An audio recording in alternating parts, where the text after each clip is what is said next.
Welcome to Season 2 of Custom Works. Let's get to the workshop.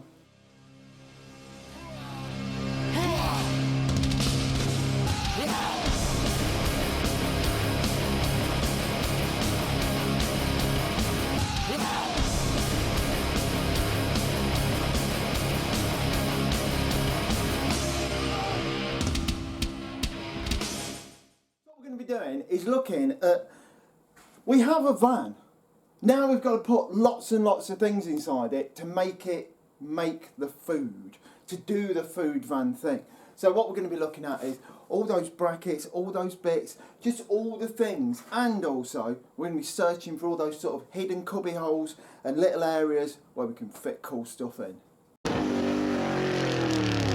Here is a normal size car battery, and then here, good God, is the leisure battery that is going to go in the meat wagon. It is barely liftable. The thing is an absolute monster. But hopefully that, at its 250 amp hours, should give us the option to use, I know I really don't know anything about kitchens. Other than kitchenware looks good on customs. That's all I've got. But yeah, all them kitchen tools, they should plug in nicely. And it's going to run things like the water pump. It's going to keep good pressure in the taps and things like that. And we'll probably run all that stuff at 240. But it is a monster battery. I'm just glad we found a place for it to sit. Look, it's mad, absolutely mad. The battery's huge. This battery would even start a 70s Ford on a damp day. Now that's power. I'd say one caveat here. My face looks weird. I had dental surgery yesterday. That's why it's a bit swollen. I'm fine though, thanks for asking. Anyway, so just thinking about bits we've got to bolt into the meat wagon. We've got this humongous leisure battery. And this is where I'm thinking of putting it.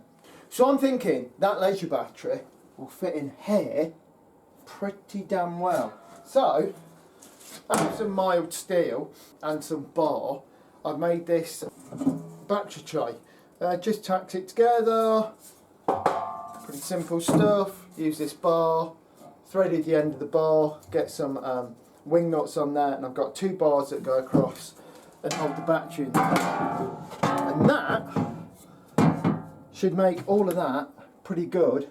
Nice and MOT-able as well. So what I'm going to do now with this, I'm going to prime and paint it, ready for when we fit it. And when I fit it, I'll probably bolt it here because we've got, we can bolt through to the old bumpers under there, and I'll probably make a bracket to come off of here. Because with things like battery, you've got to think, let's just say the car was upside down, would the battery fall out? And in this way, it never will, so we'll be nice and safe. So let's get some primer and some paint on this. Okay then, so first off, what I'm going to do, I've wiped this all down. I'm going to go over with some etch primer so it keys to the metal nicely, and we'll do it in a nice satin black. Let's get to the paint can.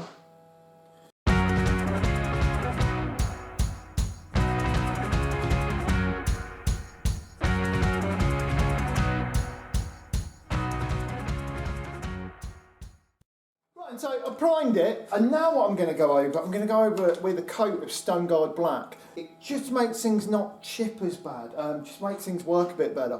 I will go over it with a quick blow over with like satin black, but things like these brackets, trays, things that hold things, if you do this, paint, and when you're assembling it all looks nice, all looks new, all looks like, you know, proper job sort of thing.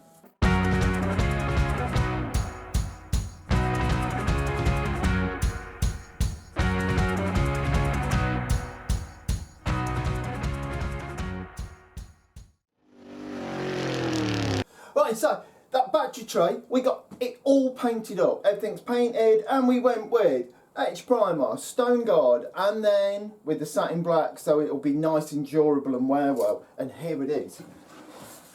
So we've got this in here. All this grey that we painted the other week has dried off nicely, and everywhere's like Not like it's a perfect finish. Everywhere is clean, sort of wipeable and tidy, which is what we want. So we've got the battery in the middle there.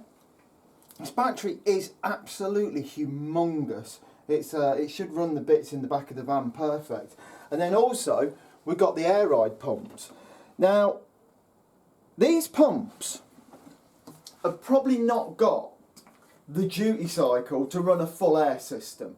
You know, they're not going to last long doing that. But what we've done is, because this is only assister bags, I didn't really like the tiny pump I got with the assister bags. It was really small, no tank, no nothing. And I thought, over time, that pump's going to be really pushed.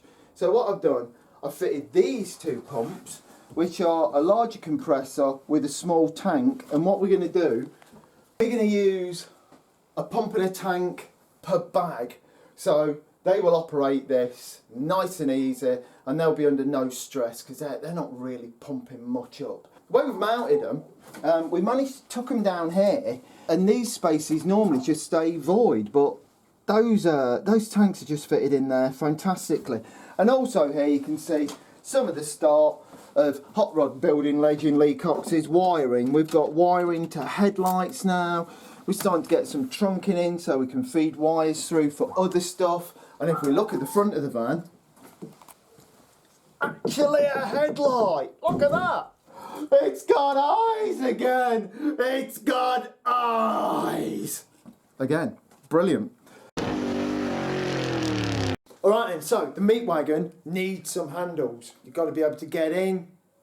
Well, you could get out anyway without handles. But anyway, got to have handles. So, what I got these handles where you've just got the push, and then the key locks the push, and that locks the door. I was going to say what I've done, but it's not what I've done. It's what Hot Rod legend Lee Cox has done.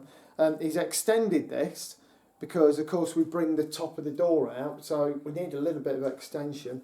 It's also mounting this quite difficult because, of course, this is meant for like a single skin door. But we haven't got that anymore, so we're going to have to mount it onto a plate. And here is a plate, already made, by Hot Rod Building legend Lee Cox. And what we can do is put this on here, and then we've got a really, really good fix in there. So, once we've got this plate on back, it gives us this, which can easily bolt on. Now you think, oh, this is pretty ugly, but it's the meat wagon, it's a rat rod. We're not going to paint this, and we're going to leave this, so this will all go rusty, but it'll all be clear coated at the end, so it'll be nice. But that is now on there good, and we've got 4 fixing holes, so we can really fix this to the side, because that top part of that panel, it's thick, but it is fiberglass, so that'll fit on, and this will push the thing inside to make the door work. So let's fit it to the car. Okay, so to get this to fit actually on the door, as you can see here, we've had to cut some of the trim out and chisel it back until this fits.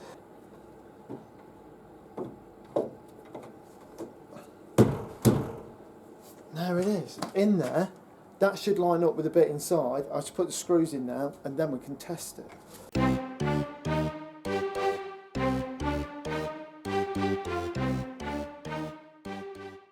I'm going to do here, because we're only actually screwing into the fiberglass, I'm going to just nip them up with a screwdriver rather than just, you know, spinning them round in there.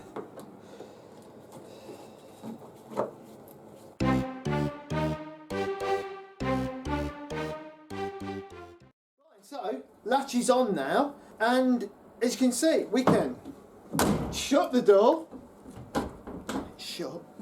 Then we can push the button and open the door, which is pretty much all you need. Other than, we can also now lock the door. So, that's it. That does all of those things that a door lock should do. Latches and locks, opens and closes, and provides a handle to open the door. But that's come out really good. And of course, we'll go and fit another one of those on a driver's door. So there's a lot of other bits that have got to go in the meat wagon just to make it work as the, you know, the burger van it's going to be. making the door handles work, making the brackets and the tray to hold that leisure battery, and now we're working on this this water tank. This is like the tip of the iceberg of a million brackets. Now I think I've said it before. I think half the thing of building a car is making brackets. There's just so many types of brackets, so many things that need to be held in different ways, but they've all got to be made. And at the minute, as we're bolting a lot of stuff to the car, we're going to be making a lot of brackets. So here's a water tank. It is a 70 litre tank, so it should, really, if you're going to drink 70 litres of tea, then you know, you're worse than me. It's a lot of water. And we're going to mount this above the cab. Now, when this is full of water, this will be quite heavy, but the whole vehicle's quite heavy. And we'll never be going around the Top Gear track trying to, you know, knock a second off its lap time. So having this much weight high up, I'm not too bothered about, really. So we need to mount this in the van. So we need to make some bracketry. It does come with some bracketry, but it's a bit weak looking. And I want to make sure, once this is in, if anything ever goes wrong, it's not going anywhere. So I've got this piece of 3x2, and I've put these 2 metal bars in it.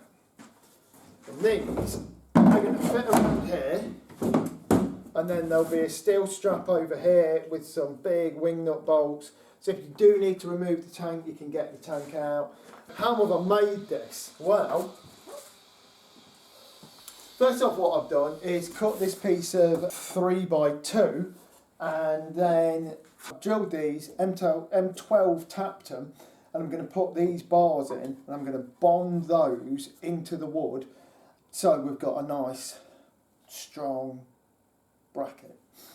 So what I'm going to do to put in the bracket, on this thread that I've tapped onto it, with that, did I actually put this in the vise, then put this in the drill and wind it into it? Yeah, I might have done that.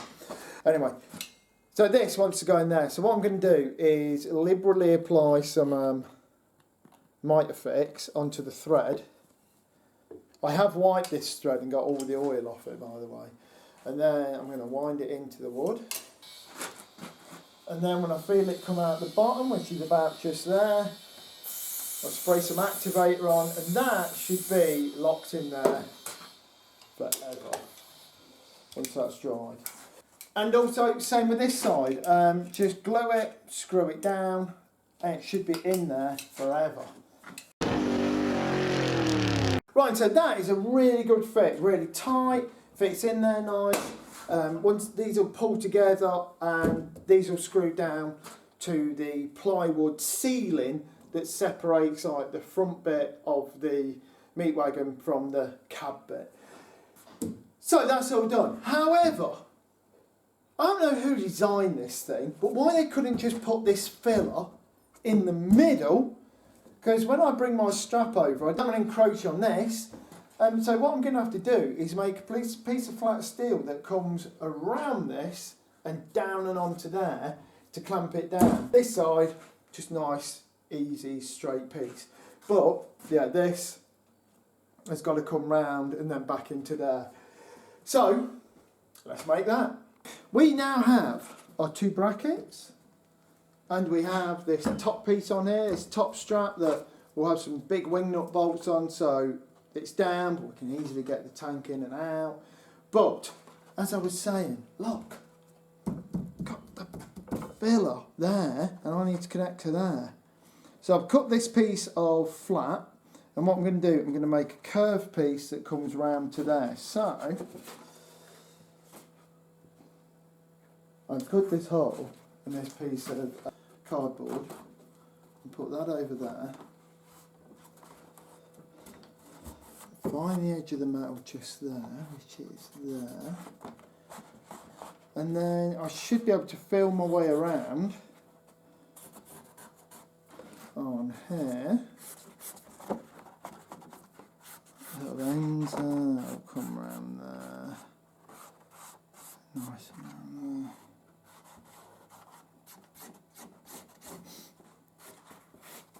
I've just come parallel round there, something like that. That is what I think we need.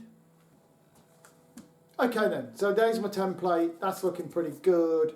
So what I need to do now is transfer this onto a piece of steel and then we'll cut it out with a plasma cutter. Cut it out on this piece of steel, which is about 4 or 5 mil plate, something like that. And then I shall cut it out with a plasma cutter and then we'll have the perfect shape strap to the water tank.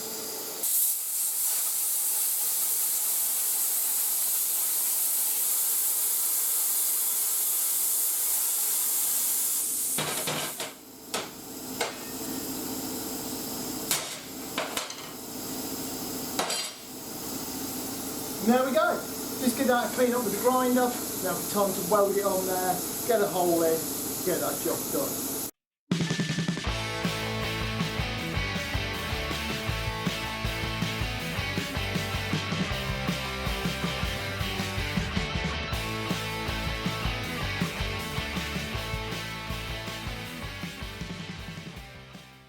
Cut this bit out. This goes on nice. Now, I want to weld it just like that, but I don't want to risk tacking it near here. So what I'm going to do, using some, I know it's my favourite stuff, some Mitafix. And Mitafix here and here. And then I shall glue that onto there. So just by gluing that bit of dye bond on there, I can hold those together, then tack them with the welder, then knock that off. And I don't have to get any heat near this. And I think this has been one of my averagely adequate tips in the past, but it really does work so well every time. Super glue it, then tack it, get rid of the super glue, then do it full weld up. I think that's dry now, so what I'll do, I shall weld the back of that and then we will see the finished thing.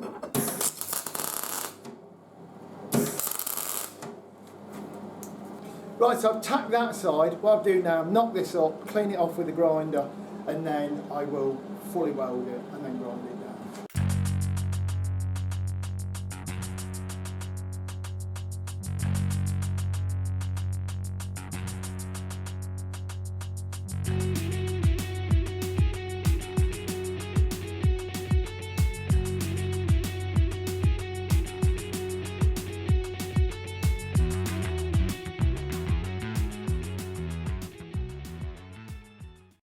Right, and so there it is. It's our strap that goes around the hole. So it goes on there, goes on there. You can still access this nicely and it will hold everything down really well.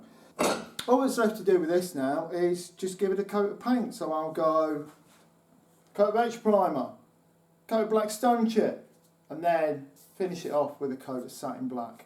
And that should be nice and hard wearing and hold this big bottle of water in place for quite some time.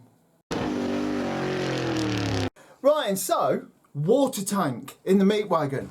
We're mounting it in this like Luton-esque area above the cab. And yeah, this is going to weigh a lot, but you know what I mean, we're never going to be trying to get track times in this thing. It is never going to be fast. This is a big diesel hauler. And it should easily take this weight. Things we're going to do to this tank then. So, first up, we're going to have pump coming out of it to make the water come out of the taps. Great. Also things we've got to think of. We've got to fill this tank as well. So we're going to mount a filler and then we're going to mount that on the outside of the van so you can hook up a hose pipe and it's going to fill that. When a hose pipe's filling the tank, also we're going to need an overflow. So we're going to have to fit an overflow to this tank that comes out and goes to the floor. And I think on the water tank, that's it. Although there's probably other things, and there are other things. We need like a level indicator and all manner of stuff. But we will get there, and yeah, we'll find a way. But at least now, all of this is painted. All of this is really nice. This is going to bond down to this really well, and this is just going to be a nice, solid installation. One thing we were looking at in this area. We've got a lot of filters and pumps and things that we're going to be fitting in the future. And by hotching this tank around, we really have found great ways of using this space. A space that I was always worried was going to be totally lost in the whole thing. Because it's a really awkwardly shaped place. But we're getting a lot of bits in there. And this is a great lesson of hot rodding. A lot of hot rodding is packaging. So, you know, you want to get a big block Chevy and a Fiat 500, that's packaging. You know, you want to do anything like that. My advice would be get all the bits there and then see where they fit. However you imagine it, when they're actually there, it's never really like that. So what we've done here, we've done that, it's worked well, and I think we're going to be able to cram, you know, way more in there than we ever dreamt. So it is in here above the bulkhead, and also we've got some other great ideas. Behind this panel is about this much space, and we're thinking we'll be able to get things in there as well. Obviously behind here there's a lot of room, but really is all about packaging, and the brackets that hold those things in places make for a great job. Right, so all this stuff, where to put things, how to bracket things up, all of that seems a bit dull. You know, it's not crazy bodywork, I'm not putting big fins or an asymmetric front on a truck, but they're like, all of those things are like the icing on the cake. And how things are bracketed up, how things are fixed, how things are secured, all those things really, really matter. And at the end of the day, you know, we're not building anything like this at the minute, but cars like Automatron, there were thousands of hours spent making every bracket that holds every bit. So if you're going down the show car route, the design of individual brackets really, really matters. If you're doing something as sort of utilitarian as a, you know, a burger van, your brackets have still got to be good. They're still going to look nice and professional. Maybe they've not got to be as glitzy, but they are really important. And they are what make a clanky old sort of hot rod of loads of rubbish bits bolted together, rattling down the road. Great bracketry makes that into a great car. So, maybe boring, stick with it. And remember, and never ever forget this, t-shirts and stickers are there on our Etsy store. That's it for this week, and this has been a rip-snorting start to season 2. Next week, we'll be back with more stuff. Hopefully we'll be making something more insane rather than just brackets. But like I said, they're really important. Anyway, between now and next week, time will pass, all of that. Thank you very much, and good night. Right, and so apparently, right, you've also got to do, you know, the click subscribe, leave a comment down below, bell end icon, and all of that. Do that as well. Right, and so I think we are at the end of the show now. Oh yeah.